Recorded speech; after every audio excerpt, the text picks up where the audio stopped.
Thank you. Welcome to the Board of Education of Queen Anne's County open session meeting for Wednesday, October 5th, 2022. I'd like to call this meeting to order. May we please stand for the Pledge of Allegiance. I pledge allegiance to the flag of the United States of America and to the republic for which it stands, one nation, under God, indivisible, with liberty and justice for all. Thank you all very much.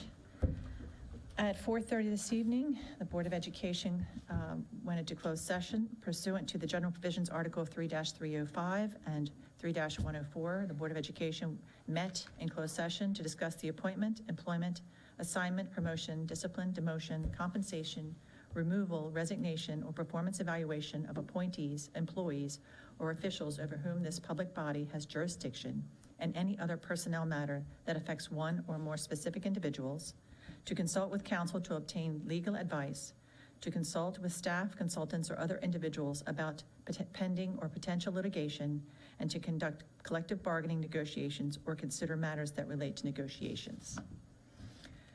A few housekeeping items that we have. Do I have a motion to accept the agenda as presented? Motion to approve the agenda as presented. Second? Second. Any questions or comments on the motion? Hearing none, I call for the vote on the motion. All those in favor say aye. Aye. Opposed say no. The ayes have it. The motion is carried. We have the approval of September 21st, 2022 closed session. Move to approve the minutes, closed session.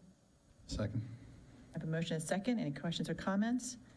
All those in favor say aye. Aye. Opposed say no. The ayes have it. The motion is carried. Approval of the minutes for the open session of September 21st. Move to approve the minutes from the open session. Second. Thank you. Motion second.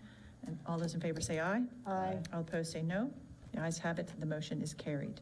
We now have our award presentations. I'd like to turn this over to Dr. Salins. Yes, if we can move down.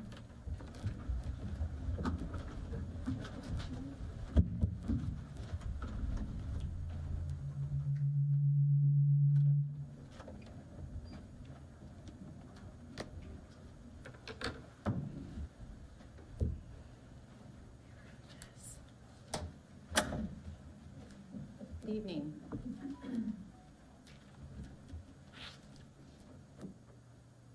Good evening. Usually we start off with a different award, but today we have some amazing students that I'd like to call up here and recognize for their efforts and their achievements as it relates to College Board. So Kent Island High School and Queen Anne's County High School students have qualified for 3 of College Board's recognition programs.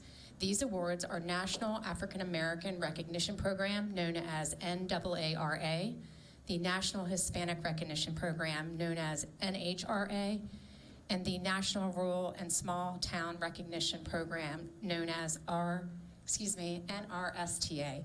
These programs award academic honors to unrepresented students. Sophomores and juniors are scored eligible if they score in the top 10% on the PSAT/NMSQT or the PSAT 10 within program by state in the eligible exam periods. Sophomores and juniors are also score eligible if they score a 3 or higher on 2 or more distinct AP exams in the eligible exam periods. A very well-deserved congratulations to these very hardworking students. In the category of NAARA is Lyric Jordan, who was not able to be here, but our very own student, Board Representative Makai Johnson.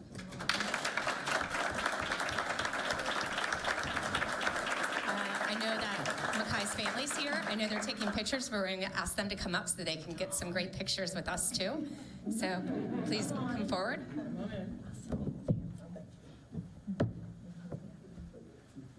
And Makai, we do have this for you. Congratulations.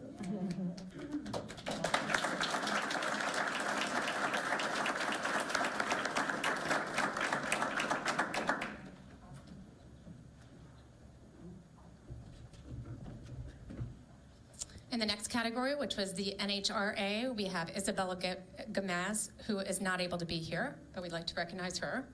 In the next category, which is the NRSTA, we have Anne Marie Thomas. I believe she's here this evening. No. Elise Tellison. Emma Lynn Dumont. Yeah.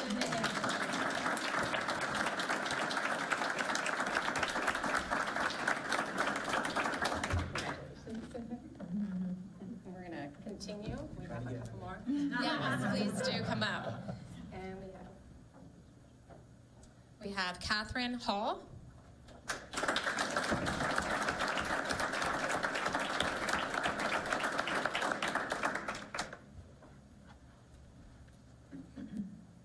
We also have Samuel Toole, who is one of our board members. His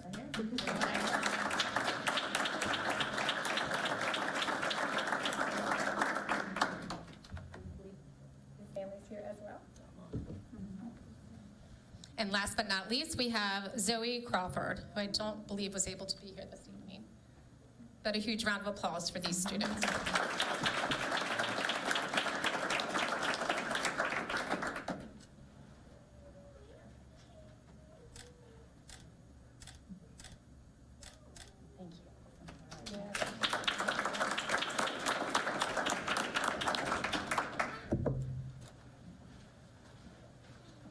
We do actually have one more additional recognition. So I'd like to have Luke Meisel, I believe I said that right, I hope, and his family. Is it Meisel and his family, please come forward.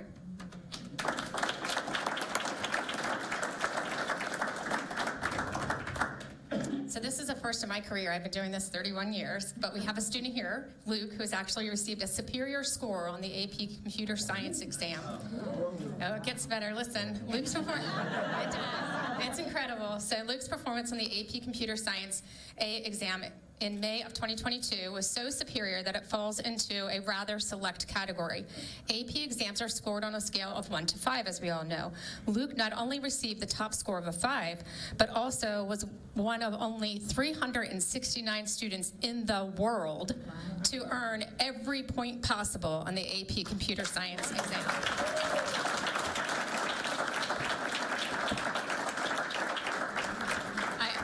Can't wait to see what all of these students are going to do, because all amazing accomplishments. So congratulations, Luke.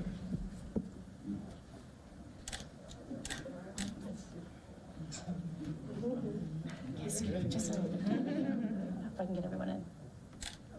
Can I get you to scoot back just a couple? I'm sorry, I want to get everyone in. Thank you. All right, look this way, please. Thank you.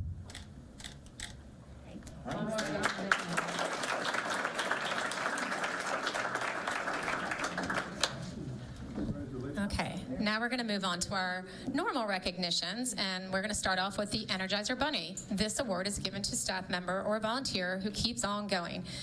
It is sponsored by Bayview Financial, who's here this evening, Mr. Cliff Birdingham and Mr. Wayne Humphreys. Thank you, gentlemen, for being here. Our September Energizer Bunny is Mac Luckett from Churchill Elementary School. If he'll please come forward, as well as his principal, Susan Walber. And I believe we have our teacher of the year here as well, if she could come up. See, I put her right on the spot. I wish she did. So Miss Walbert says that Matt has been working alone in the evenings since June. He took great ownership of our building this summer, and because of this ownership and hard work, we had a clean, shiny building ready for our Cubs on day one. He worked late hours and weekends to get it done. Matt deserves this shout out and many more. He is an important part of our team. But don't take my word for it, Susan says. Listen to what his staff has to say about him. Matt never hesitates to ask how he can help us. No matter how much he has to do, he'll always find time to help. Kudos to Matt for holding down the fort while Tim was recovering from surgery and while Churchill Elementary School was short-staffed. Matt is amazing. He has stepped up and put in extra time to do what needs to be done. He gets things done and done well. Matt goes above and beyond for all of our Unified Arts teachers. He provides support, ensures we all have what we need, and he does it with a smile. We are so happy to have Matt on our team. Matt is always happy to help, no matter the situation. He was the only custodian this summer, and in addition to cleaning other schools, completed most of the cleaning of our school by himself. He worked many weekends to ensure our school was ready for our Cubs on day one. We appreciate the dedication Matt has for Churchill Elementary School. Matt helped us locate, move, and adjust furniture with a smile on his face to ensure our Cub Hub was ready for our Cubs. He also went through at least 3 different wrenches to try to help with those fussy table heights. Matt has risen above and beyond to ensure our Judy Center is always ready for our families. So again, congratulations, Matt.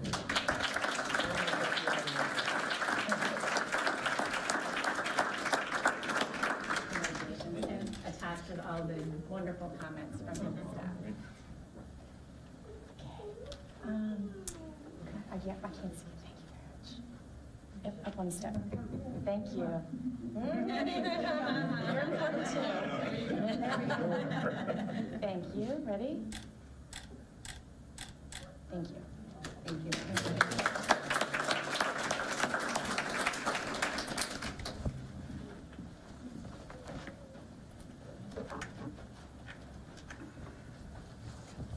The next is our Shining Star Award. This award recognizes someone in our school system who shines. Our October Shining Star is Melissa Lawler from Centerville Elementary School.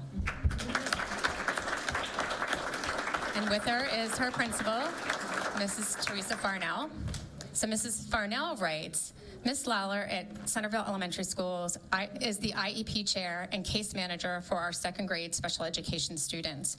She works in partnership with her special education team to problem solve and meet all needs of our students through doing what is best for our students.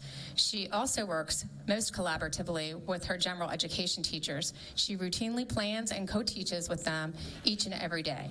While working on her endless to-do list, she maintains a positive attitude and promotes teamwork. She is a true team player and works together with all staff for the success and growth of the students at Centerville Elementary School. She is indeed a shining star for Centerville Elementary School.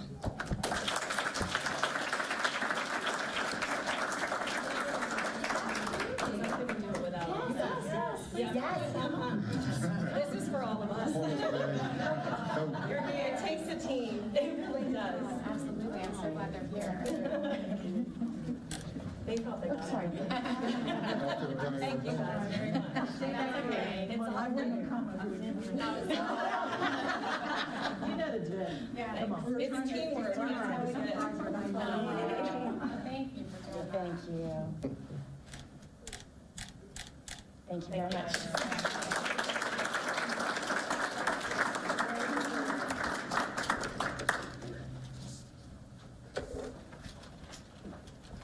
And our last award for this evening is our Spirit Award. This award is given to an individual or individuals who embody the spirit of Queen Anne's County Public Schools. This award is nominated by Mr. Michael Bell. I'd like for him to come up, please. And our October Spirit Award winners are all of our service learning coordinators, and I'd like all of those that are represented tonight to please come forward.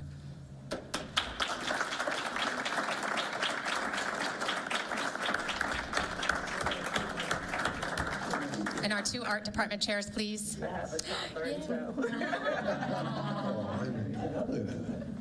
He's cute. Oh my goodness, cute as a button.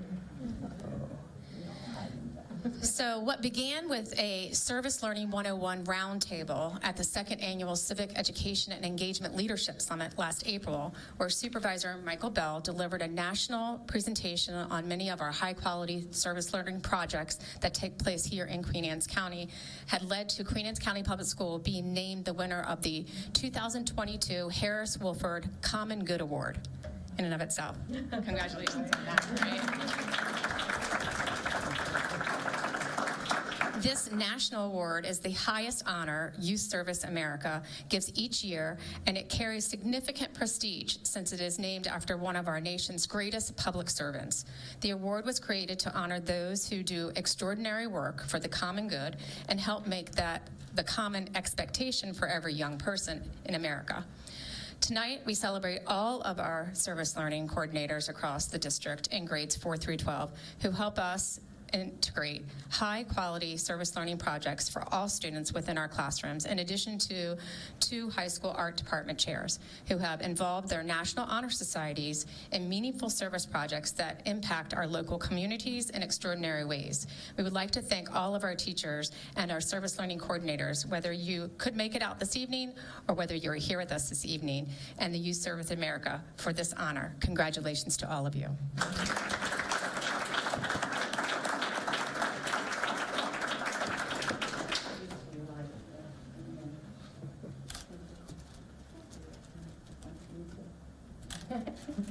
And we'll get the certificates then. Okay. Look this way, okay, babe?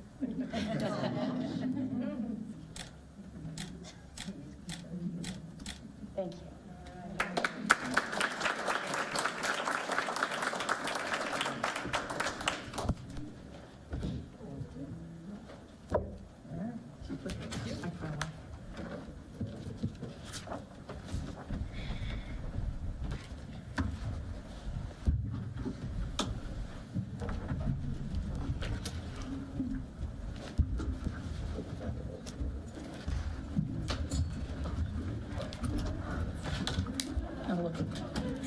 the room is clearing out, I'd like to congratulate our two student board members again. It was very good job.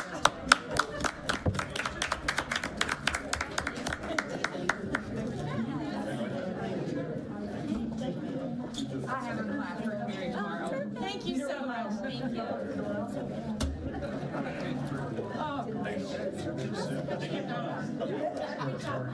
At least it's warm now.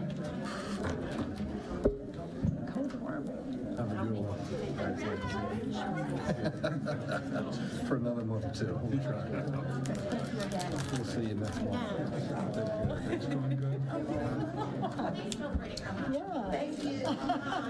Get his name in there. There we go. Smile. I am so proud of myself. Love it.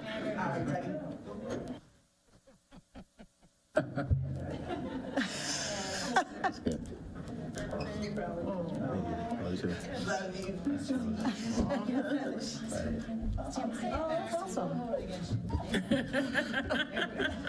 They keep coming and coming. They're not proud at all. That's awesome. Thank you. Have a good night. Thank you. Good evening, all of you. Thank you. Thank you. Congratulations. Okay. Board involvement. Ms. Bennett? I'm sorry. Oh, yes. Involvement? Well, I did attend the community's town hall and safety discussion that they had at the Kramer Center last week, and it was really amazing. They had a great panel of folks from Mr. Saboro to Gary to to the Sheriff Hoffman, to Dr. Salins. But, you know, I wish more people had shown up, but the people who did come, the community that did come, had some great questions, great suggestions, really involved. So, you know, I'd encourage you that we're going to be doing another one in the spring, I think we said, and that to go out because it was really good information and they really want to hear from you. So that was nice. Mr. Schiffinelli? Well, I'll give a shout out to Sellersville Middle School. They've got their Hispanic Heritage Celebration coming up October 21st, and from 5:30 to 7:30 to wrap up Hispanic Heritage Month. And unfortunately, I can't make it, and I would really love to go. I'd lived in Central and South America for like 4.5 years, and I went out to the El Salvadoran celebration earlier this month, or in September, in Gaithersburg. And between the food, and then it rained, and then the sun came out, and it got really hot and humid, and I started feeling really homesick for Central America. But anyway, good stuff. Shout out to the principal there, and that's it. Ms. Bennett? So I've been working with one of our parents. We have two fundraisers going on for our CTE programs. One is for the auto mechanics group, and the other one is for the welding group. So contact me if you want some information on how you can help bring in some tools for our students to complete their certifications in those two programs. Thank you. I'd just like to remind everyone that October is Breast Cancer Awareness Month. Just remind our daughters and nieces to get checked. It's very important. Our student board members, I will start with Mr. Toole, Queen Anne's County High School. Welcome, everybody. So my mom's left, so I feel like a lot of pressure has been lifted off of me. I no longer have to like impress anybody. So, all right. So starting out our calendar for October, on the 12th we have PSAT testing in the morning for sophomores and pre-registered juniors. The 13th we have underclassmen picture makeup day for student IDs, as well as a financial aid night at 5:30 in the auditorium. The 25th, we have the Performing Arts Department, and they are hosting the Fall Pops concert at 7:30 p.m. in the auditorium. The 27th, we have National Honor Society inductions at 5 p.m., and guess where? The auditorium. The 28th, we have an announcement to all seniors and their families. Jocelyn's will be at our school during lunch shifts to take class ring and cap and gown orders. Packets are available in the front office. As well as Chesapeake College dual enrollments will be meeting with the students at 9:10 a.m. in the cafeteria. If you plan to dual enroll in the spring, please sign up in Aviance. Another important announcements, schools are closed October 21st and 31st for professional development, and college administration representatives will be visiting our school throughout the month. Sign up on Naviance. as far as sports goes, which is the more important part about this, we have 3 undefeated teams: football, field hockey, and volleyball, with 5-0, 6-0, and 7-0. And then in our other varsity sports, we have boys soccer 5-2, girls soccer 6-2, and golf with 4 wins. Overall, we're doing much better than Ken Island is, and I hope that they're ready October 28th for the football game. Thank you. Thank you. Mr. Johnson from Ken Island High School. First things first, good evening, everyone. Good evening. The top news of our school is that our stadium is finally reopened. The track is finally finished. Yay. The track is made of a very high quality, very durable material, and it's guaranteed to stand the test of time. And to kick off the opening of the stadium, we had our first marching band competition in 12 years. From what I understand, the host team does not compete in the competition, so they aren't ranked as first, second, or third, but they did still perform, and it was a nice turnout. Then we had our first home game of the year, September 30th, last Friday, and we won that against Y High.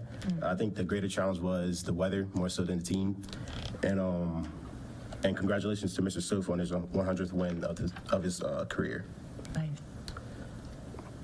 As well as also on last Friday, we had a clubs and activities fair during lunch. This provided students with another opportunity to see what clubs were available, as well as present new ideas for clubs. It was a great turnout. About 500 to 600 kids showed up, and most of them did sign up for something. Whether or not they'll stick to what they signed up for is unknown. However, they were able to be exposed to these clubs and activities. Some students also even introduced outdoor and hiking club, as well as a gaming club. So those are just a few of the new ones on the list. And a few upcoming events. We have Spirit Week, which is going to kick off October 17th with the Senior Sunrise and Breakfast. And we also have the Pep Rally and Dance on Thursday, September 20th, and the game on October. September's over. October the 22nd against Bennett on Saturday. And of course, we have the upcoming game against QA, which will be a real showdown, and I'm sure we'll beat you. No competition. And that's everything I have. Ken Island is, what is theirs? Oh, I'm not exactly sure, but Okay. I believe we maybe, I'm not exactly sure. I believe we only lost We can one look it game, up. which was the first game. Thank you so much. Dr. Salins?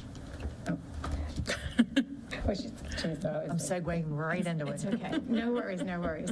Actually, have just concluding opportunities to be out in the schools with our secondary groups, superintendent advisory members, and just some great feedback from our students, a great kickoff to the new year, and some successes that they're already having. So I think that that's probably my biggest highlight. Obviously, I've had an opportunity to engage in a lot of the evening things that are going on and back in the swing of things, but I would say that being with the kids in the classrooms is really a highlight for me too. So, Great. Thank you. Dr. Sprinkle, spotlight presentation. I have to tell you, this has been one of my favorite things to watch this whole Okay. year.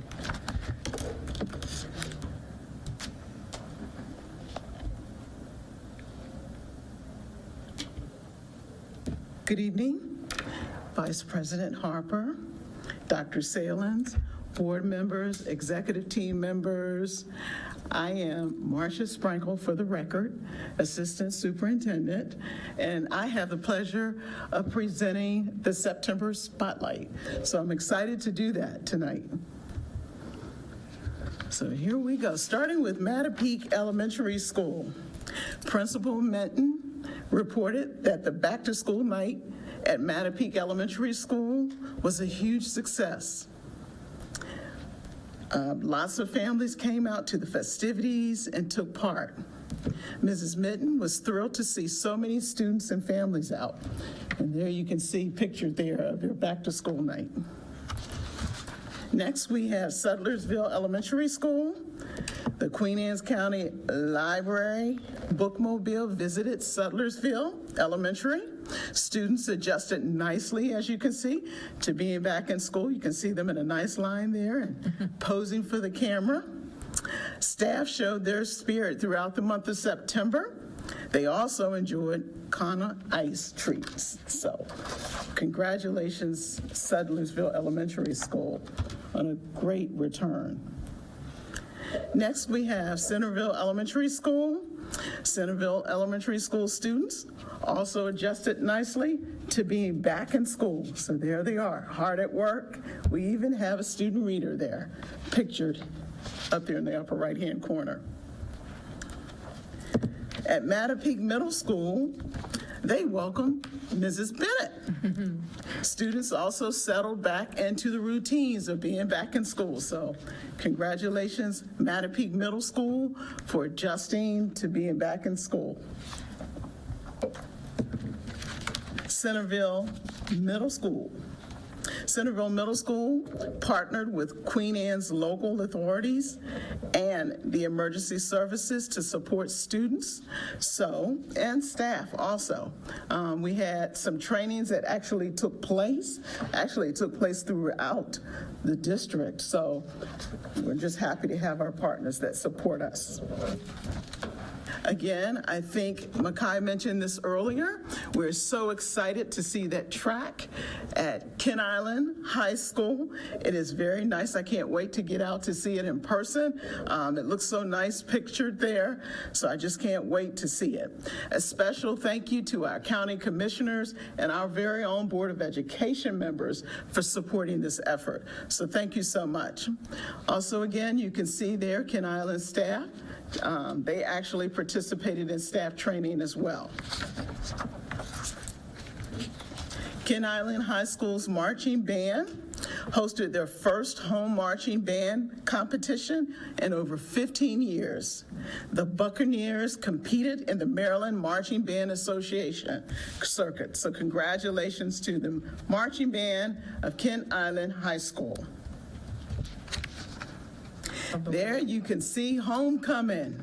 I think we talked about that earlier, Austin. I can see that you all had your school pride going on, and congratulations on a successful homecoming. So we're just happy about the homecoming event over at Queen Anne's High School. And now Queen Anne's County Public School goes purple. We had that last month, and here we go. Staff at schools and central office show their Go Purple pride during the month of September. We want to thank Mr. Schiffinelli for joining us and supporting the Purple Pride in Queen Anne's County Public Schools. So thank you, Mr. Schiffinelli. Right on.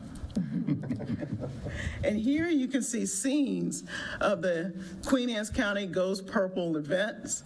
So a lot going on here, lots of activities. We had cheer, vendors, just food. It was just a great activity to go to or event to go to, and it's just great to support that effort. So you can see all those different scenes there. Constitution Day was celebrated in a variety of ways throughout our school system, and you can see some of the pictures there throughout our school system in our schools, and we'd like to thank our community partners for their support. And that concludes our spotlight for the month of September. Very nice. Thank you. Thank you. Okay, we're at our citizen participation and public comment. We ask all speakers to keep in mind the following guidelines. Speakers should sign the roster, including their telephone number and address. Comments should be limited 3 minutes in length. Comments longer than 3 minutes should be submitted in writing. Questions or statements to the board should relate to a matter of general policy over which the board has authority. Comments about actions or statements of individual staff members are not appropriate for public comment and should be referred to the superintendent of schools or board president. If you have a specific question, the board will make sure an appropriate staff member responds to your question. The board respects your desire and right to convey your message freely, but ask as a courtesy to this board and our citizens to show respect for all. First name on the list, Richard McNeil. Start the timer. We got a new timer. Just for you, Mr. Neal. I'm waiting. Good evening, everybody. Richard McNeil, and I represent myself and the retired school personnel of the county. And it's great to be here tonight. A couple of comments that I'd like to make for us and for everything going out. This Saturday is a celebration of life of one of our past members, Bill Molaski. Bill was a wonderful industrial arts teacher, tech ed, when it changed over at Stevensville. He was one of those individuals that just brought a smile every single day when you met him, and he touched the lives of a lot of children. So that'll be out at Conquest Beach at 12 o'clock this coming Saturday, and the weather's supposed to be sunny, so we'll have that. For our organization, we have our fall October meeting this coming Wednesday instead of Tuesday for location, and we're looking forward to that. It's going to be held at Centerville United Methodist Church starting at 11:30, lunch at 12. We have asked our members, they have to bring a field trip slip because we're going out to the one-room schoolhouse afterwards to kind of open that up, and so people can see that. Our last opening for the year was this past Saturday. It's closed until next May. So we're going on a field trip, and we got permission from the high school to be able to park there and all that kind of stuff. I'd like to just mention our group is also supporting the ALS walk for the county, which will be October 23rd. One of our former teachers and guidance counselors has been impacted by ALS. So the county is getting behind her and the organization. So if you could help out on that, that would be great. It starts at 9 o'clock. Interesting, I don't know who in the board has the history of all the superintendents and the time frame. And if not, we need to suggest that we get that going. A little bit of a history coming from the old schoolhouse. In 1867, there was 8 schools in the county for white students only. In 1869, there was 8 students for white students and four schools for Afro-American students. In 1875, there were 8 schools with 672 students. Teachers were paid $25 a month. In 1884, this had gone up to 9 schools with just under 800 students. So if we can get the superintendents and all the history, I don't know where it is, but it's got to be somewhere in here. Okay, and one last thing. Been to Queen Anne's High School for a lot of the sporting events, not because I don't go to Kent Island, I'm just up here. It's great to see the enthusiasm back in the schools for everything, especially sports and the drama and all like that. I think the COVID kind of put a damper on a lot of that for a while, but this year what I have seen so far, it just brings a good feeling about our students. They're just doing great, not only on the sports fields, but in the academics also. So I applaud everybody who's doing that, and thank you. Thank you, Mr. McNeil. It's always a pleasure, sir. Is the only name on our list. Anyone else like to speak? All right, thank you so much. Moving on, 6.01, school safety update. Lieutenant Meal from the Sheriff's Office and Mr. Joe Sobori. Sobori, sorry.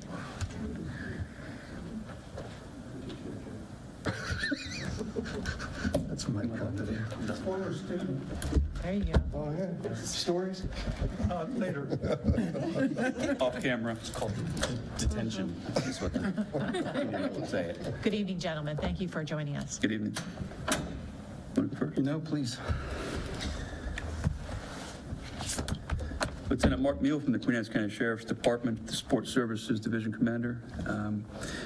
On behalf of Sheriff Hoffman and the entire staff of the Queen Anne's County Sheriff's Office, we want to thank the Superintendent Salines and the Board of Education members for having us here again this evening for a security update. The DARE program is currently in session with Bayside and Graysonville Elementary Schools. It's going very well from what I've been informed. The school bus camera enforcement program, known as Bus Patrol, is running efficiently. From August 29th, 22 until 9/30/22, Our office has reviewed 151 violations. We approved 86 citations for enforcement. From August 30th, 21 to July 29th, 22, our office reviewed 944 violations, while we approved for enforcement 453 citations. For this current calendar year, from January 1st, 22 until October 3rd, 22, our office reviewed 623 violations, while approving for enforcement 321 citations. And that's approximately a 52% approval rating. You may ask that why is the difference in approval versus unapproved? Some were administrative reasons, some were they weren't valid citations, the bus driver didn't operate the equipment properly, those kind of things we take into account. Our office continues to provide and maintain a comprehensive security operations response plan for every school, including private institutions, daily to ensure the safety and welfare of all students, faculty, and staff. We take these responsibilities very seriously. We are very fortunate to live, work, and play in one of the safest counties in the state of Maryland. We're very thankful for that. That's due to all of everyone's involvement. Our agency has recently been approved for 5 additional resource deputy positions by the county commissioners for school security coverage, so we're going to be increasing our numbers. It's very much needed, and we appreciate that. They will provide more flexibility for personnel for staffing levels and assignments. Do you have any questions about anything I've discussed? Yes. Are the numbers going up or are they going down? They are going up since the inception of the program, including summer school, so the buses run during summer school as well, and we generate citations whenever the buses are running for school functions. Do you have an idea of why they're going up? You have a lot of transient traffic over the summer. You know, people coming through the county that don't live here may not know about the program. It's education. We're pushing the word out to the community. You know, we don't have a repeat offender list that much anymore. We have a few. In the beginning, we had a larger list of repeat offenders, but the word is getting out. I just think there's more traffic on the road. If you remember, when we started this program, it was during COVID, so there wasn't much traffic on the road at that time. Now, everyone's going back to their lives, and they're going to work, and they're traveling, and they're driving. So that's part of the reason for the increase. Do some of the citations also include people being on their phone? I mean, are they catching them being on their phone as well as, you know, not watching the stop No, of the bus? the citation is generated by the red flashing lights Okay, on the so bus. there's no other. If we are able enough to see closely enough inside the vehicle, we may be able to pick up a phone violation, and that's further, investigative on our part. I only ask because I'm wondering why people don't see a stop bus. You'd be surprised. It's not that they don't see. People try to beat it. It's like a red light. They try to beat the lights being activated and the stop sign. So we just ask that people pay attention, slow down, let the children get on and off the buses safely. That's the main thing. Well, thank you. And it must be so time-consuming to look through all of those, all that film. But I have a question about the payments. When we're paying the company, do they get paid for approvals only? Do they get paid for a number of violations? Like how do they get their money for putting those cameras on the buses? I think that part comes under the Board of Education MOU, where they're paid a certain amount for all the equipment on the buses, and there's an administrative fee that's paid by the Board of Education to the vendor directly. So what we have exactly, when we went with Bus Patrol, we were able to put cameras on every single bus. A lot of other companies were looking solely for just ones that had high runner rates. We felt as a county that, every bus deserved one with every student that was on it. With that being said, we were able to also put new cameras on inside the bus. So we could have a better system. Ours had met the end of its life. The money generated, it is a revenue sharing, but a county our size will never meet that fee. I shouldn't say never. It will probably never reach that fee of coming back to us. But larger counties like PG County that produce more, that revenue split basically 60-40 between bus patrol and, the Board of Ed, or it could go to the Sheriff's Department or PG County Police Department. The concept was if we ever got to that point that we could put the money we made back into school safety, with other programs. But again, the technology fee that is associated with this, it's highly unlikely we'll see anything come back to us. We're just a smaller county that, can't generate, not that we want to generate that many, but we don't. it's actually kind of scary, I think, that if we're looking at a fairly small county like Queen Anne's and this is happening daily, multiply that times all the jurisdictions in the state of Maryland. I mean, that's pretty scary to me. So it's just based, though, on the revenue brought in from the actual approved That's correct. Yes, ma'am. violations. I'm sorry. Yeah, Okay. that's No, correct. it's okay. Just making sure we weren't having to spend all their time and then No. we're paying for. And the some of ones them, that as don't get approved. Lieutenant said, we're educating the bus drivers of, hey, you weren't fully stopped when you activated your red lights, so that disqualifies that stop. I mean, they have to be fully stopped, and, we've had an education part of our own, so. We've had training for the bus drivers and through the vendor bus patrol, as well as us being involved with the training as well. So it's a continuous educational effort. When they have turnover and new bus drivers coming in, we have to retrain them. But the statute for the state of Maryland has specific requirements for the citation to be a valid citation. And if they don't follow those guidelines in that statute, then we pick up on that and we'll not approve it. Thank you. Mr. Chipinelli? Oh, no. Okay. Thank you, sir. Thank you. I always hate getting partnered up with him because he's always so prepared and organized. So it's like I should have went And first. we're very grateful. actually, when he offered that. So about three and a half weeks in, and good evening, everybody. 3.5 weeks into acclimating to the coordinator of school safety and security. When I retired from the state police, I always thought I'd find myself in a job where I would maybe not be busy, and this certainly is not one of those. We've really hit the ground running with some incidents that we've looked into, and I've spent a good portion of the last 3 weeks conducting school visits and tours of different school campuses and getting FaceTime with all of the administrative staff and the SROs at each of the schools. And this tour will continue through the month of October.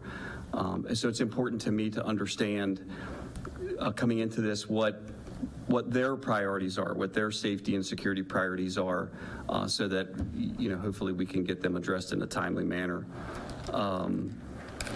I've participated in several of their drills, from fire drills to reverse evacuation, and lockdown drills, and I'm very pleased to say that pre-COVID, when we were really going school to school and doing a lot of teaching, a lot has improved, it's a really great feeling for me to come back and to witness these drills. And I've sat in the classrooms when we've locked them down to have that set of lenses. And I've just been so incredibly impressed with where we are right now with how we're responding to these drills and how seriously the staff at these schools are taking these drills. So that's very comforting. There's going to come a point where I'm going to continue to look at some of our current safety and security policies and hopefully make some recommendations to some of those policies. This has also been a great opportunity to strengthen the relationships that we have with our emergency services and our law enforcement partners. And what I realize is that we cannot do this without them. And the relationships that we have with the sheriff's office and the police department and the state police and emergency services, I know they've been out just about every day, probably for the last 4 weeks or more, doing a lot of great lessons and teaching at the school. So they're to be commended. And so I'm looking forward to really kind of continuing to absorb and consume and digest the different needs at each school, because each one is different, and hopefully, create some great ideas on how we can continue to keep our staff, students, and visitors safe. And I'll just finally say, I don't know how Mr. Pender was able to balance this job and the other jobs that he has. It is just truly unbelievable. I have an office across the hall from him, and I don't know how he finds time to get any of his own stuff done, because he's always jumping up out of his chair to help somebody else out. So just kudos to him for the job that he does every day. So I'll have more for you soon. Thank you. Thank you. Any questions? Thank you, gentlemen. Thank you for joining us. Yes, ma'am. Thank you very much. 6.02, Capital Improvement Program, Mrs. Pullen and Mr. Pinder.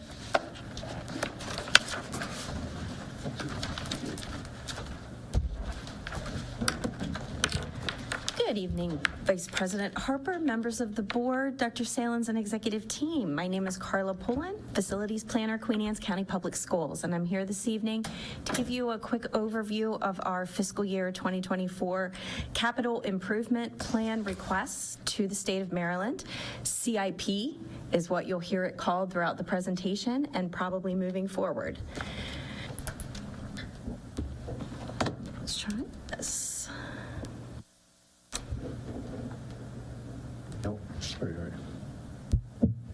We'll just go slow like that. So I'm going to outline for you what the CIP is, how we calculate how much state funding we're eligible for, what happens when in this process, and what our requests are going to be to the state this year. So this slide might look a little bit familiar. We talked about this back in June with our Educational Facility Master Plan. So this is a two-step process. The first part of requesting state funding is that Educational Facility Master Plan that really looks at our facilities, it looks at our needs, it looks at our enrollment, and then we start to project out what we're going to need in the future in our buildings and facilities. The second part of this is the Capital Improvement Plan. That's the funding piece. So we're looking at what we need this year, we're looking at what we're going to need in future years, and we're establishing that timeline for us and for the state.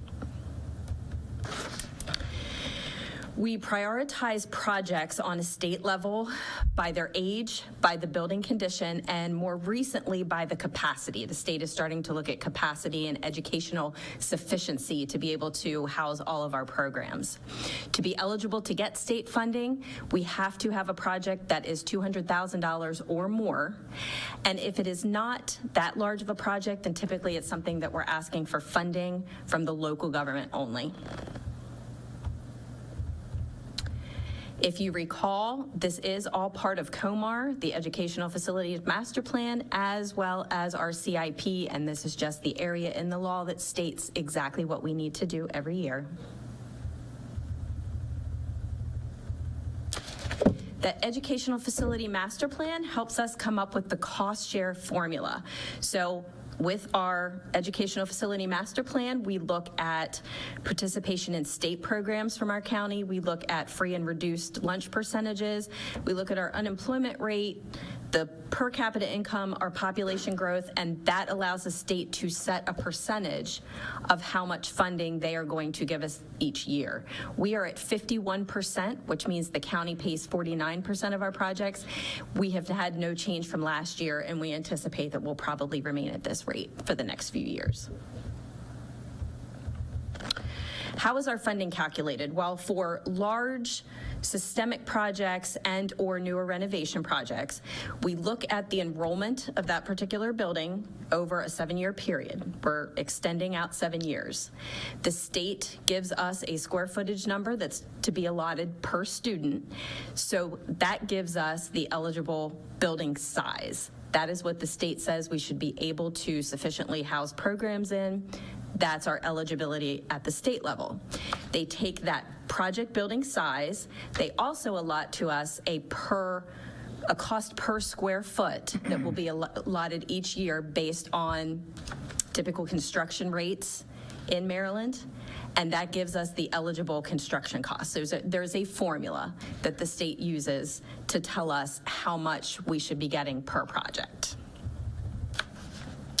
With our schedule, Educational Facilities Master Plan goes in July. The Capital Improvement Plan, which we're talking about tonight, goes in October. And then we don't start talking with the county government until the beginning of next year about what these capital projects will look like. So the state's budget timeline a little bit ahead of where we are with the county. For construction purposes, the money becomes available to us on July 1st. So we are talking now about the money that will be available to us in July of 2023. And for planning and design, we typically start talking 1 to 2 years in advance of when the construction projects are going to start. This is the slide everybody wants to see. I gave you a very large document. It's 160 some pages. It's all of the backup documentation that the state requires. Page 156 is this page. This tells us what the fiscal year 24 priorities are. So we will be looking at the Kent Island High School roof replacement. If you recall, we had funding for this secured from the state and the county previously. The bids came in too high, so we asked the state to put that into reserve for us. We are going to go back to the state and ask for $4.8 million. We will ask for a match from the county of about that much to equal a little bit over $9 million to complete that project. The state has recently started participating in design and planning and the costs associated with that, which is new to us and new to this county, but it's also a very good thing. Before that was county-only funding, and they were essentially responsible for that. So the state is now participating. So what we are looking for is to start the design process for Centerville Middle School. You may recall we have some money from the county to do a feasibility study and to write our ed specs. This will allow us to roll right into the design, and that will give us the consistency throughout that process to be able to figure out exactly what our recipe is for a great building, to figure out if it's going to be a new building or a renovation, and then to go right into the design portion of that. The third project we have here for you this evening, Kennard Elementary School, we have a fire alarm replacement. We have been doing these types of systemic projects throughout our buildings for the last couple of years because they are at the end of their useful life. Kennard is a little over 20 years old with that fire alarm system, so we have some upgrades such as the voice evacuation system so that you can hear, not only see the strobes, and it will also help to fix some code issues. As we upgrade this, we will now bring our pull stations down so they are to a more handicap accessible height. The other projects, this is not inclusive of everything that will be in our capital budget. This is just the projects that we are sending to the state because they are eligible for funding from the state. And we are always looking at these from a lens of life safety, the building envelope, and what needs are there, our capacity at each of the buildings, the energy efficiency, and what systemic replacements need to happen. So with that, I'll be happy to answer any questions, and then I'll be back in a little bit to see if you will approve this for us as a working document for fiscal year 24. Anyone have any questions? Thank you so much. Very good. Thank you.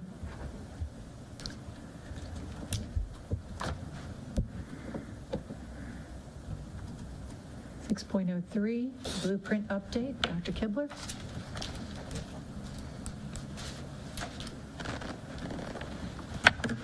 Good evening, sir. Good evening. Is that it? Good evening, Vice President Harper, Dr. Salins, board members and executive team, Dr. Matt Kibler, Director of Accountability.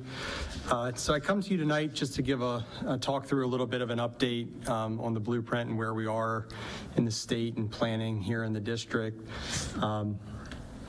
Slides just kind of background really.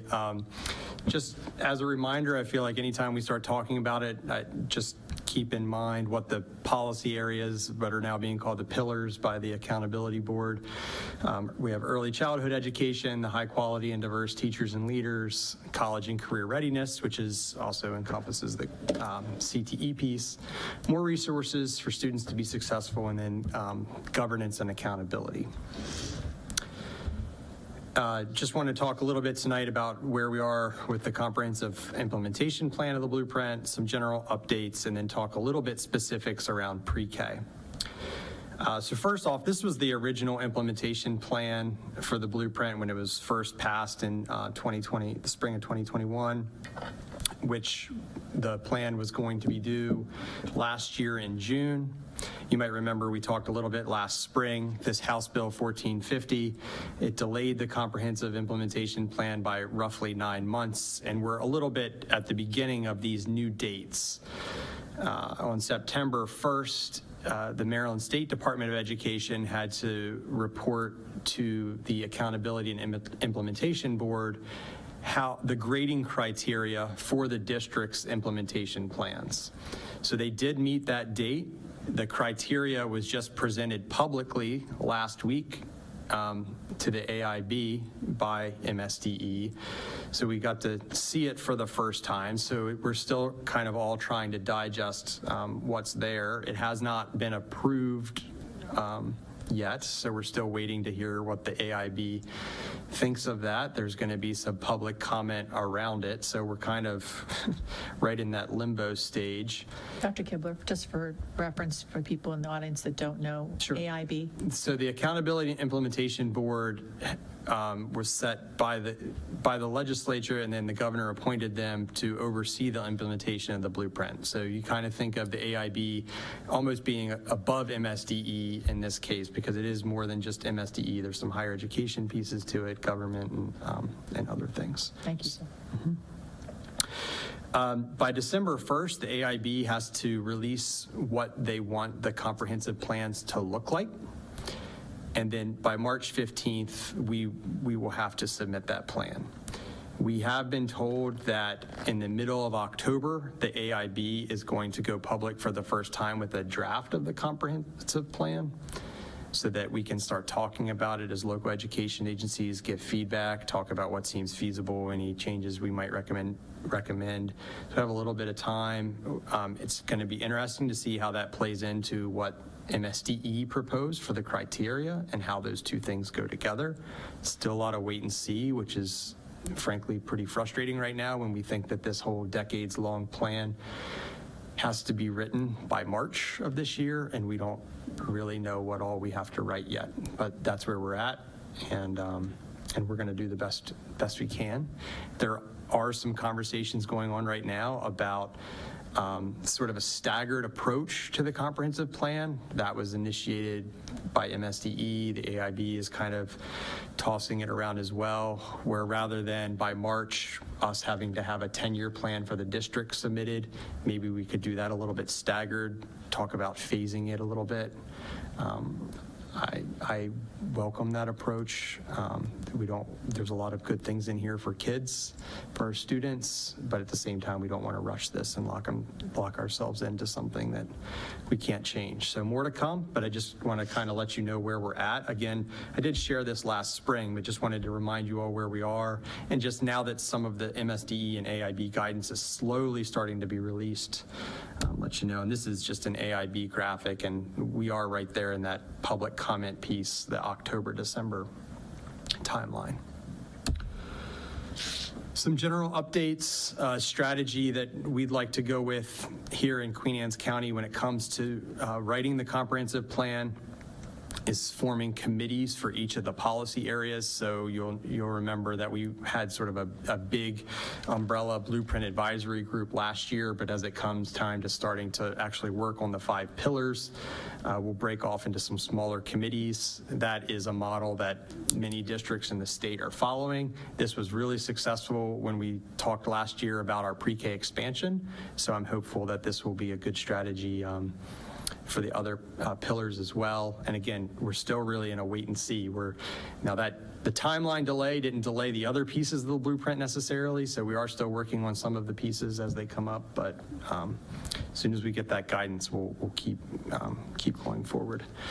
I do lead the other Eastern Shore counties, the blueprint coordinators. We meet monthly so that we all are roughly staying on the same page and we can kind of be a stronger voice when it comes to talking across the state.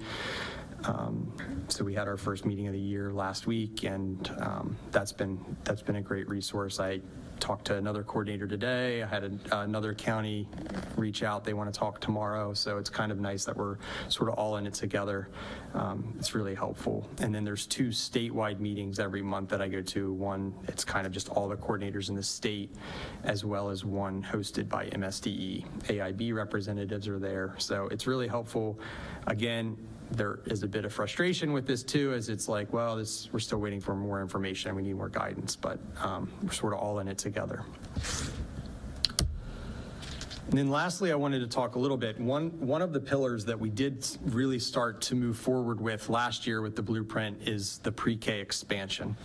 So that is one of the pillars, the early childhood education, and that's really talking about expanding access to pre-K in public schools throughout this, well, in private providers throughout the state of Maryland. One thing that people think of, there's a misconception out there, we've talked about this before, is that that's universal pre-K. Universal pre-K implies that everybody just is guaranteed a spot. Everybody that wants to go to pre-K can go to pre-K. And that's not the reality. This is not a mandate to have enough spots for every child in the district. It's really about expanding access to pre-K. We did present a 3-year plan last year to have all 6 of our elementary schools offering full-day pre-K, so we're really excited about that. We have the 2 additional schools doing that this year. That's Mattapique Elementary and Graysonville, so now we have 4 of the 6 up to full day. And so then we'll add Ken Island Elementary School next year, hopefully, which a little tie into the next comment, and then Centerville Elementary School in the 3rd year of that. One thing that's interesting about pre-K with this expansion under the blueprint, the funding for it works differently than it does for our K-12 students. Funding for our K-12 students is tied to whether or not families enroll their children in school, and then we get funding based on whether or not they come to school. For pre-K, the funding is tied directly to household income. And this is a very new thing for our families, not just in Queen Anne's County, but all across the state. And we are getting pushback from families about wanting to share their household income because it's so different and it's not something that people are used to. So funding for students is based on 300% of the poverty level for the household size. That would be full funding for a student, and then there's a sliding scale for the next tier, 300 to 600% of the federal poverty level for funding. Really, the success of pre-K expansion and our ability to offer the program is completely tied to collecting that household income information. So we're going to keep pushing for it, but just wanted you all to be aware that we are getting pushback from community members. We'll need your support if we're going to continue to expand this program. And the reality is, if we don't have funding, it's going to be really difficult to continue doing this in the district. Dr. Kibler, can you elaborate on who sees that information and where does it go? Sure. So the information is collected at the schools. Everybody has a point of contact. It's either the Judy centers in our schools that have the Judy centers that are collecting that information, or it's usually a lead secretary at the school is collecting that information. They share it. There's one or two people here in the central office then that sees it, that collects it, because we have to produce the letters here of who's in and who's out of the program. And that's it. I mean, it's just a handful of folks that are eligible, and then somebody from my office that puts the data file for September attendance that goes to the state for the funding. We'll see it, but it's a very small number of individuals. We treat it with the utmost security, just like all of our information that we keep on students and families. And as it relates to the 300% poverty level, can you just maybe take that a step further so that parents can understand what does that income look like, maybe, or Sure. offer an example? Sure. So I didn't bring a chart of what the actual income level or what the poverty levels are for 2022, but an example would be, let's say hypothetically that this year, and this is a roundabout, a household of 4 people The federal poverty level for this year is somewhere around $30,000, I believe. So what that means with the 300% threshold, multiply that by 3. So that household, if they make below $90,000, they would qualify for that full funding level. When you increase that, the sliding scale where we get partial funding, that would mean that same family of 4, household of 4, if they make under the $180,000 mark, we would still receive partial funding for those students. So somebody who may think, I make entirely too much money, would not understand necessarily that we could still get partial funding for that student. Exactly. So COMAR right now says that we do have to provide at least a half-a-day program for families that are below the 185% threshold. And I think that a lot of folks in our community, especially if they've had older kids go through or ever applied, they're under that assumption that I know I don't qualify. I was told before I would never be anywhere close to qualifying. But these expanded numbers, a lot more people are under those thresholds than before. And then my last question for you, comment would be, could you please explain why Centerville Elementary School is the last school in that 3-year process? Sure. So maybe I'll start with all of them if that's okay. Sure, absolutely. So we went sort of based on need a little bit at first. So Graysonville, one of our Title I schools, was getting a Judy Center this year, had the space, had the need in the community, made sense to expand to the 4-day programs there. Mattapique had the space, was only offering 1 classroom of a half-a-day program, so it was not much to expand that to a full day there. Next year with Ken Island, they have some empty spaces. So again, we'll be able to expand slowly in that elementary school as well. Unfortunately, with Centerville Elementary School, it's our biggest school other than our high schools. It's bigger than all the middle schools. So space is definitely an issue there. And with expanding pre-K at Centerville, we just have to figure out where we're going to put the students. If we didn't, the only way to do it without adding something like a portable or doing some sort of expansion to the building would be to cut the number of students we're serving at that school right now.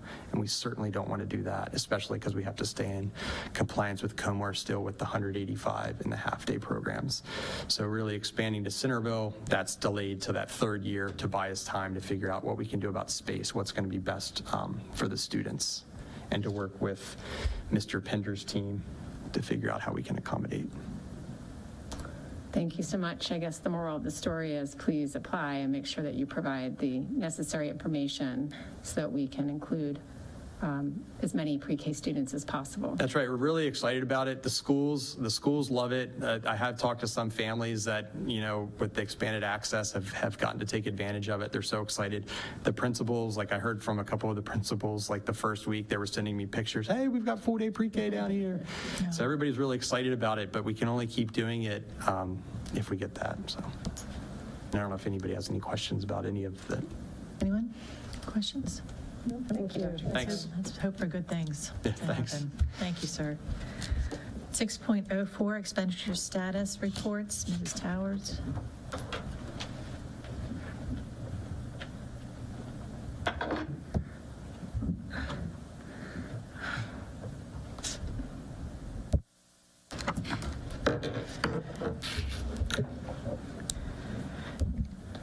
Good evening, Vice President Harper, Dr. Salins, board members, executive team.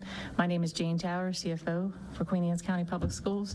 Tonight we bring before you the expenditure status report in detail and in summary for your review.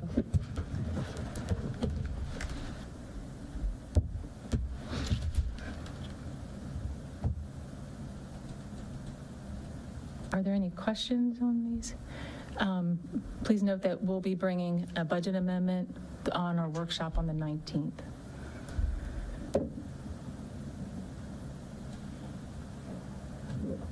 Okay. Should I go on to the next one? Any questions, anyone? Next, we have the COVID report. We have ESER 2.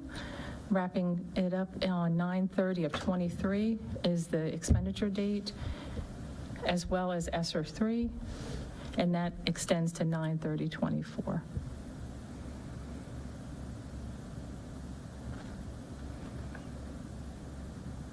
See on ESSER 2 that there's no nursing equipment on this particular, yeah, the ESSER 2. ESSER 2 was some nursing supplies? Yes, Yes, to supply in the different health rooms. and it's not there now on ESSER 2. It was actually, it's spent out in ESSER Okay. 2 Okay, with thank a you. little bit of overage under supplies. Got it, thank you. Of course. Anyone else? We're good? Thank you, ma'am. Oh, thank Appreciate you. it. We're supposed to have a break now. Is it all right with everyone if we keep moving on? Sure. It's fantastic. 8.01, Human Resource and Substitute Bus Driver Report. Do I have a motion to accept as presented? Motion to accept the HR report as presented. Second. Motion, and second. All those in favor say aye. Aye. Opposed, say no. The ayes have it. The motion is carried. The Capital Improvement Program, 8.02, Ms. Pullen. Good evening once again. I'm here to ask for your approval of the fiscal year 2024 CIP document as a working document for submission to the state. This includes 3 projects. This will be a request to the state for $4.8 million for the Kent Island High School roof replacement, $1.8 million for Centerville Middle School design and planning, $1.4 million for Kennard Elementary School fire alarm replacement. Any questions or comments? Do I have a motion to approve the fiscal year 2024 CIP program submission to the state with no? I'm sorry, I just had a real quick question. I thought, Sure, thank you. Isn't it the state that does 51% and we do 49? That's correct. So then why is the state's less? If there is some planning funding that's in there or design that we haven't asked the state to fund, there are some ineligible costs, then it does put our percentage just a little bit over on the county side. Thanks, sorry about that. No, that's a good question, and thank you for catching that. Yes. Thank you, Ms. Pullen, for describing it. Yes. So do I have a motion? Motion to accept. Whatever you just presented, Ms. Okay. Pullen. So moved. And second? 8.02. Second. Okay, I have a motion second. All those in favor say aye. Aye. All opposed say no. The ayes have it. The motion is carried. Thank you. Good luck. I'm here for another one. You still have to go for the beg Yes. in January? Yes. Hold, go in, begathon and ask for money? And I think that for the most part has been eliminated there. Thank goodness. That was very degrading. Yes. Okay. So the fire alarm replacement at Sellersville Elementary School? Yes, so I ask your approval for a contract with JCI Simplex to replace the fire alarm system and the associated components at Sellersville Elementary School. This is a Sourcewell cooperative purchasing contract. We will be replacing the system with full voice evacuation, as I mentioned earlier. It helps us to bring this up to current code as well as to all of the new technologies. We are asking for contract amount of $193,557,000 with a 5% contingency for any unforeseen conditions. So the total fiscal dollar amount is $203,234.85. Any questions? Do I have a motion to approve the contract? I move to approve the request for the, sorry, I have to move up here and read this. For the fire alarm replacement at Settlersville Elementary School in the amount of $203,234.85. With budget source, fiscal year 2023 state capital funding of $98,714.07 and the fiscal year 2021 county capital funding amount of $104,520.78. Thank you. Do I have a second? Second. I have a motion and second. Any questions or comments on the motion? Hearing none, I call for the vote on the motion. All those in favor say aye. Aye. All opposed say no. The ayes have it. The motion is carried. Thank you very Ms. much. Pullen. Thank you for joining us. 8.04, the ESMEC Blended Virtual Program. Ms. Towers? I think I'm going to go ahead and take the lead on gonna that. take the- Yes, Dr. but I will Salins? default to her if necessary. Please do. But, Vice President Harper and members of the board, I'm coming to you this evening with the purpose of funding for 29 seats through our ESMEC blended virtual program known as the BVP, which was started during COVID. So we have seat licenses with them. These are to serve students with a high quality and engaging coursework. It is all approved by MSDE. It involves synchronous and asynchronous instruction with certain guidelines for that as well. Those students, please remember, are still involved and enrolled in Queen Anne's County Public Schools, are still eligible to participate in any curricular activities or athletic programs. They are our students. The total physical impact is $202,000, $800. But really, we have to remember that these we pay by seat. Each seat costs us $7,500, but we are reimbursed by the state for right around $15,000. So it's about half of that money comes back to the district. So it's not, the total impact is really about half of what you see here as it relates to funding all the way around. Budget source is unrestricted. Yes, state aid. Thank you. Thank you. So we have 29 seats, but how many students do we actually have enrolled? 29, I believe. We had, 29. Okay. We had to have a cutoff date. We did have a waiting list. And then I think we had like one drop out and one go in, and then we had one drop out and one go in. And so we were able to, I think, eliminate. Right now, we've cut it off. To my knowledge, we don't have a waiting list. Okay. But I'm sure we'll be gearing up for second semester because we inevitably will have different. And honestly, I approved seats as we went up through the process because for that very matter, if it's a good match for a student to make them successful, it certainly doesn't negatively impact the district. So we're pretty flexible. Anyone else? Do I have a motion? I'll make the motion to approve the ESMEC blended virtual program in the amount of $202,800, budget source unrestricted state aid. We have a motion, I have a second. Second. I have a motion and a second. Any questions or comments on the motion? Hearing none, I call for the vote on the motion. All those in favor say aye. Aye. All opposed say no. The ayes have it, the motion is carried. Thank you. Thank you very much. 9.01, citizen participation. Anybody want to talk? No? Okay. Future meetings and events. Wednesday, October 19th at 5 o'clock, we have our work session. November 2nd, 2022, we will have our open session starting at 6 o'clock. And an executive closed session is at 4:30. Does anyone have anything else for the good of the cause? Am I in time? Yes. Yeah, your 3 minutes are up. The Come on. timer said so. He was trying to put it away. That was funny. Nothing else? So just for past history, Dave Brown always said great things are happening in Queen Anne's County. I'd like to adjourn this meeting. Thank you for joining us. Thank you, QAC-TV. Motion to adjourn. Motion to adjourn. Do we have it? Second. Motion second. Any questions or comments? You got it. All those in favor say aye. Aye. Opposed say no. The ayes have it. Have a good evening.